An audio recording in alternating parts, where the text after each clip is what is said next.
I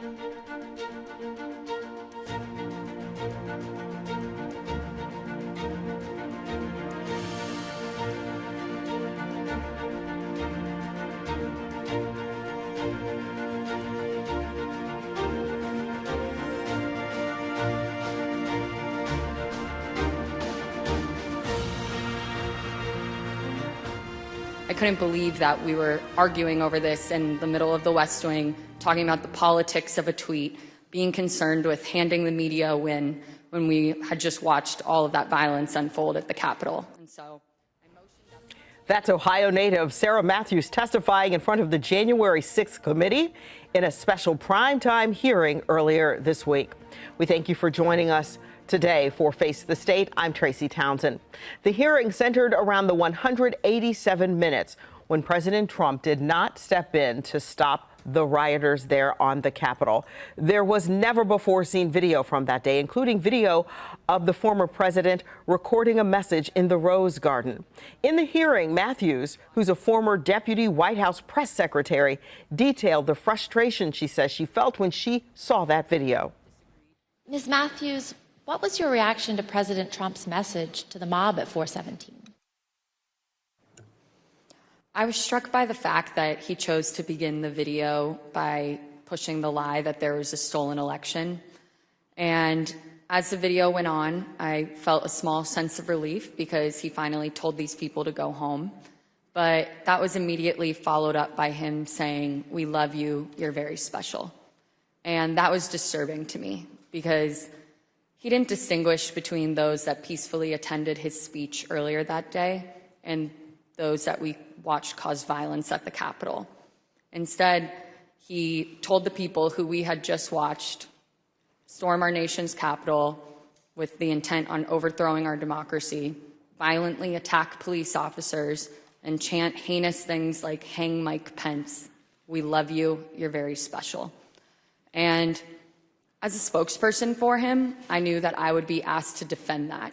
And to me, his refusal to act and call off the mob that day and his refusal to condemn the violence was indefensible. The committee could not fit everything into this week's primetime hearing. There will be more hearings in September. We are about 2 weeks away from the August 2nd primary in our state. There are 3 things you can do to make your voice heard. You can still vote by mail. Just be sure to request an absentee ballot by July 30th. You can also head to your county board of elections and vote in person, or wait until August 2nd to vote on Election Day. We should note some voters could have different polling locations this time around, so really you do want to check where yours is before you head out to vote. So far, this is how many Ohioans have voted as of Wednesday. About 73,000 people requested absentee ballots, a little over 14,000 already cast an early vote in person, and nearly 30,000 Ohioans have cast and returned their ballots for an official count. Ohio lawmakers have to get to work on another set of maps for voters. The state Supreme Court struck down another set of congressional district maps earlier this week. It ruled that Republicans broke gerrymandering rules. This means lawmakers have a month to redraw the map. But this doesn't change anything for the special election in August. Candidates were selected in the May primary using the districts that federal judges selected. Those will remain in place for the primary on August 2nd. Deadly shootings continue to rise in Ohio and right here in Columbus. City leaders are calling on gun violence. They're calling it a public health crisis. And Mayor Andrew Ginther is proposing 2 new laws. 10 TV's Lacey Crisp explains. It's a great area. It has a lot of energy. It has a lot of people who are just out and about. And there's just a really good community here, too. Victoria Menser has lived in the Short North for more than 2 years and admits the recent violence has her startled. It is definitely concerning that there's the increase in crime. It is no secret we have seen an uptick in violence and other challenging activities throughout the Short North recently, especially at night. To calm those fears, city leaders came together to explain what safety measures are in place and what additional plans they're working on. We're advancing 2 ordinances to Columbus City Council designed to address noise concerns and the dangerous late night activity that has recently occurred near mobile food vendors. Through funding from the city and partnerships, the Short North Alliance has created a safety interdiction team of officers who patrol the area during busy times. Since March, they say they have taken 14 guns off the streets.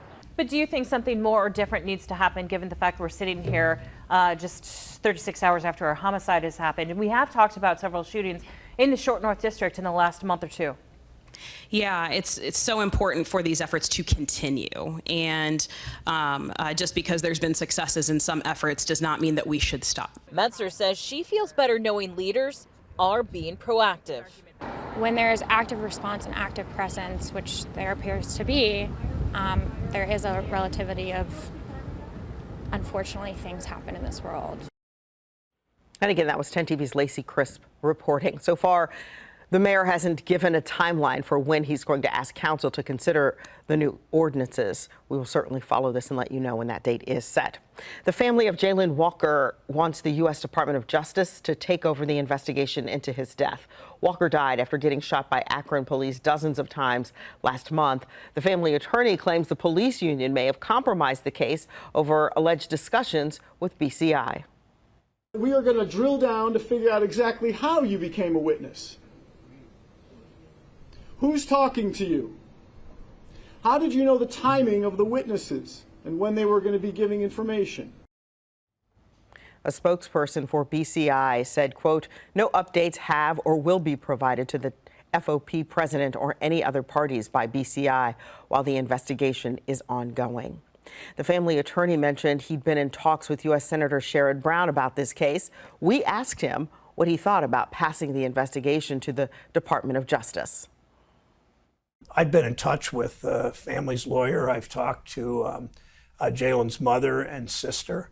I was with this weekend, my wife and I were with the family of Tamir Rice.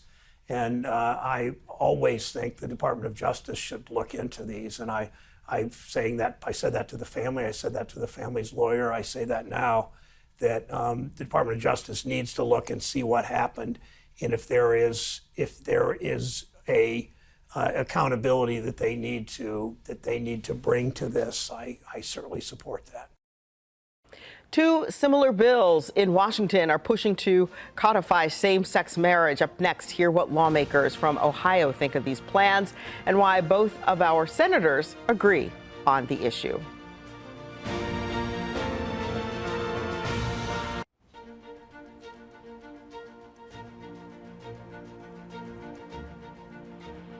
Right now, the future of Intel still hangs in the balance. The project in Lincoln County is the single largest development in Ohio history and will have an immense impact on our community. But it depends on lawmakers passing the CHIPS Act. And Intel threatens that without the funding, the project could look different. 10 TV's Andrew Kinsey explains how. Life along this country road is about to get a little louder. The reality is that Intel and all of the other companies that have made commitments in the U.S. or thinking about the U.S., other countries are trying to steal their business, steal those opportunities. Don Graves is a deputy secretary of commerce. His office and the Biden administration are pushing for Congress to act and have a bill on the president's desk by August. The longer that we wait to get this done, the more opportunity for other countries to woo away those jobs, woo away those investments. As you get closer to the election, it's harder to get things done. Just last week, Intel CEO echoed the White House's sentiments, saying in a tweet his company will start construction immediately after the president signs the act. In an interview with CNBC, he warned he has other plans if the government doesn't act. We will lose momentum. You know, my Ohio plant, right? I want to do groundbreaking. I want to get those shovels in the ground. But I have a great alternative in Germany. And while it appears construction is happening in Lincoln County, the pomp and circumstance of a groundbreaking ceremony is on hold. The company delaying it indefinitely in a symbolic protest against the funding holdup. Intel made a profit of $20 billion last year, and that's raising questions about why the company needs incentives to keep investing in communities like Lincoln County and not overseas. We have to have these investments here in the U.S. We have to make sure that we're growing the industry here, maintaining and expanding our leadership, and keeping all of those good paying jobs right here in Columbus. The federal funding is a difference maker in how much Intel will invest here in Ohio. Governor Mike DeWine has said the CHIPS Act will determine whether the new factories are $20 billion projects over several years, or if the company will invest some $80 billion within a relatively short period of time. But in Lincoln County, with or without congressional funding, the groundwork will continue for now.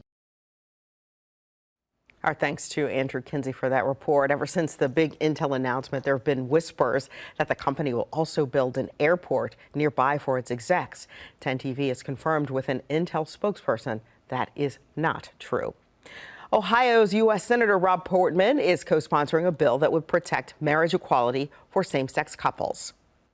Do you feel like that Republican views on this issue are changing? Well, yeah, I think that's obvious when you look at the House vote and you look at just the shifting sentiment about this issue throughout the country. I think this is an issue that many Americans, regardless of their political affiliation, feel has been resolved. We also talked with Senator Sherrod Brown to see where he stands on this legislation. I supported marriage equality for pretty much my whole career in Washington, and I will enthusiastically vote to make it the law of the land. We're a country that I always thought once someone secures rights, that they're always there. I mean, voting rights and women getting the vote and the African Americans in Selma getting the vote and marriage equality, that gay people can marry. But we've seen efforts. The Supreme Court took away some of the civil rights that for generations African Americans and whites fought for. They may take away marriage equality. They took away Roe v. Wade. They took away women's rights. So I'm concerned with this radical Supreme Court that's so out of step with the American public and out of step with Ohio. And so we're going to fight like hell on marriage equality as we are to restore abortion rights. And 70% of Ohioans agree with us. I mean, this is the radicals on the Supreme Court are way out of step with the American public. The Senate's bill is similar to the House bill called the Respect for Marriage Act. It passed earlier with 47 Republicans on board.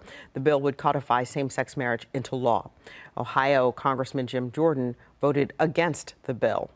This bill is simply the latest installment of the Democrats' campaign to delegitimize and attempt to intimidate the United States Supreme Court.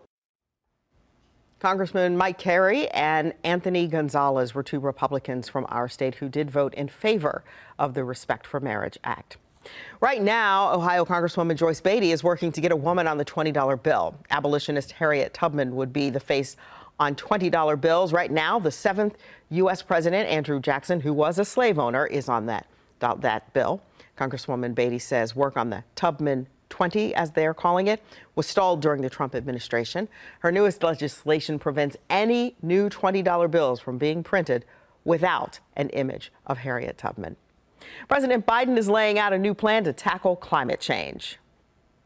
I will do everything in my power to clean our air and water, protect our people's health, to win the clean energy future. This, again, sounds like hyperbole. Our children and grandchildren are counting on us. Not a joke. All right, we want you to take a look at this. Here are the 3 things the president says he's doing. He announced $2.3 billion toward FEMA, which helps families after natural disasters. Plus, he's making it easier for some people to get help when it comes to paying their electric bills. The president also plans to expand wind power opportunities in the Gulf of Mexico. So we will watch how that plays out. Health leaders in Ohio are closely watching the spread of 2 viruses, COVID-19 and monkeypox. Up next, what Columbus Public Health plans to do to increase testing and vaccination. Back to school means major milestones from kindergarten to middle school and, of course, high school. Up next, I'm talking one-on-one with the superintendent of Ohio's largest school district about safety and security.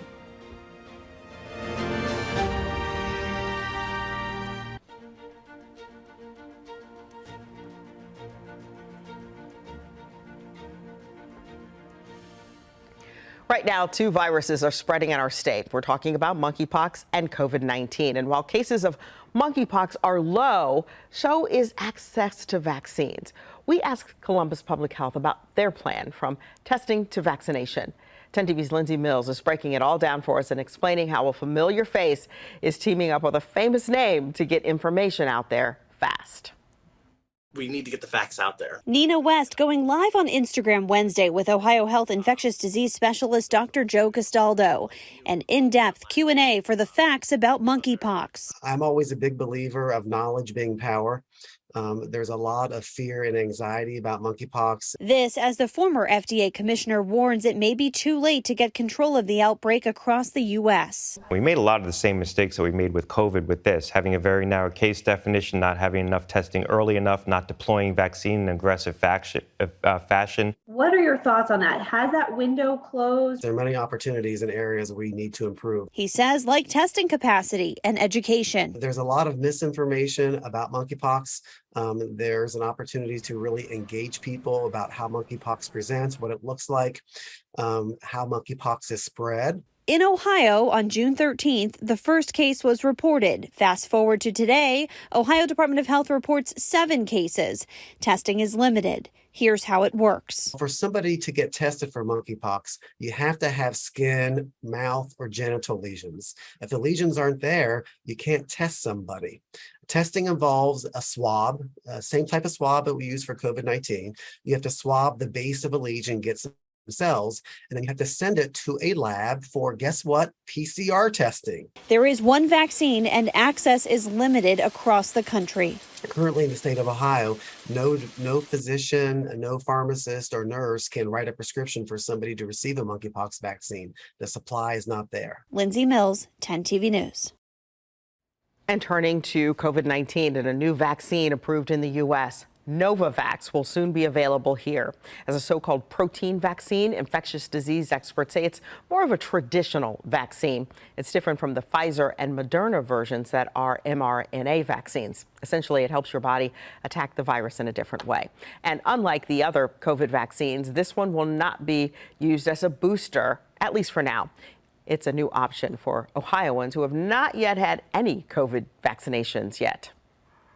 For whatever reason, we do have people who are fearful or have concerns about mRNA vaccines, and there are people who have not yet been vaccinated. And I do think there may be an opportunity to respectfully engage those individuals to talk to them about the Novavax vaccine.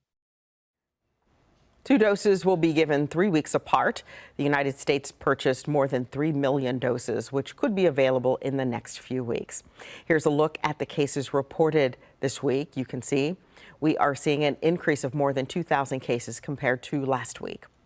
And now with the accessibility of at-home rapid tests, many positive cases are not being reported to the Ohio Department of Health. What should we be looking at in terms of knowing how severe COVID is in our community? Lindsay Mills is back now with some answers from the experts. Across the country, the highly contagious BA.5 subvariant now accounts for 78% of all COVID infections in the United States. The CDC says we're averaging more than 120,000 cases a day, but the actual number is expected to be much higher. Are those case numbers still an accurate representation of COVID in our community? You know, I think one of the things that has changed is that we definitely have these home tests that are available, and not everybody is reporting the results of their home tests, whether it's positive or negative. Dr. Maddie Sabani, an infectious disease specialist at OSU Wexner Medical Center, says even if the weekly case counts don't account for every single positive case, it's still a useful tool to monitor the spread of the virus and any trends. That's why it's going to be a continued task of seeing what the case numbers are, see if there's any mutation that has occurred, making sure that the antibodies that we can give patients still work, and also making sure that the vaccines still work. It's information health leaders and families can monitor alike to determine how safe it is to do certain activities based on your risk for severe illness. I worry about patients who are pregnant. I worry about our patients who have cancers, who have transplants. Dr. Sabani says the factors to watch for are hospitalizations and transmission levels. So transmission essentially accounts for positive tests. How many positive tests are there based on a population in that area? This as wastewater samples continue to be collected and tested for the virus. Definitely another tool that we can use to look at and see how much COVID is in there in the community. You can see the data on the CDC's wastewater metric map. In Columbus, Lindsay Mills, 10 TV News. And to take a closer look at the case numbers and the county by county spread, go to 10tv.com/coronavirus. 10 TV has an eye on education and a view this morning from the leader of the state's largest school district. I talked with Columbus City School Superintendent Talisa Dixon about safety and security, transportation, and how parents can prepare their children to be ready to learn on day one. Class will be in session in just over a week, July 27th, for students at Woodcrest Elementary. Those babies go back early, the year-round school.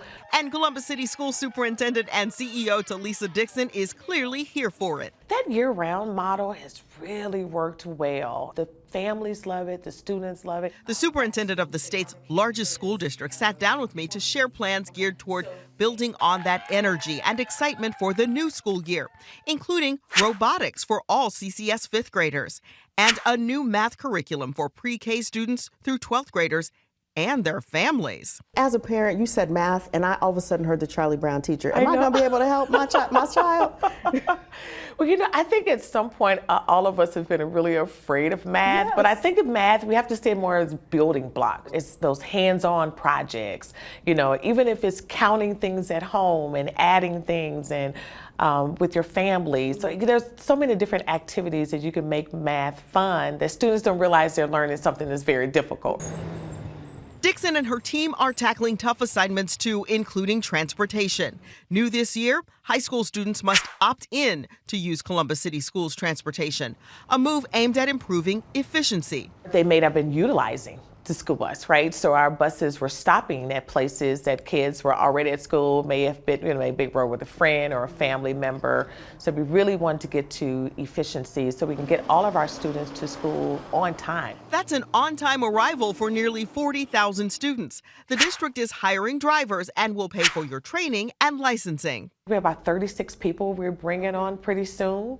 By August 2nd, I think they're going to be boarded. The toughest work may be around school safety and security. Superintendent Dixon told me there can be no compromises in creating and maintaining a safe environment for learning, which means no weapons at school. We are working on having metal detectors in our buildings. Now we have random checks where we are wanting our students' bags when they come in, and we're going to continue to do that at our athletic events. Parents and guardians have to get in on this work too. Dixon urges parents to check student backpacks and book bags daily.